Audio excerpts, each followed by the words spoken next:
শুরু হচ্ছে উল্টো পৃথিবী, এক অন্য গ্রহের কাহিনী। কি গো, আমি একটু বাপের বাড়ি যাবো বলছি। ঘন ঘন বাপের বাড়ি যাবে? এখানে কি সংসার করতে এসছো নাকি?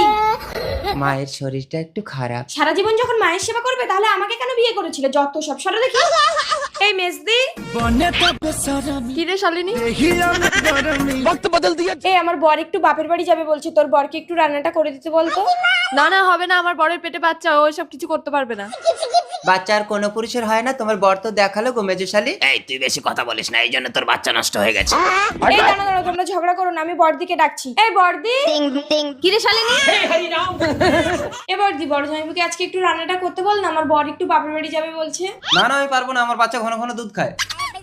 কে কার দুধ খায় সে সবাই জানে। নিশ্চয় তুই তাহলে খাস, না হলে বলছিস কেন? চুপ করো না। তুই খাস, তুই আরে হাত থাকতে থাকতে তোমরা মুখে এত কথা বলো?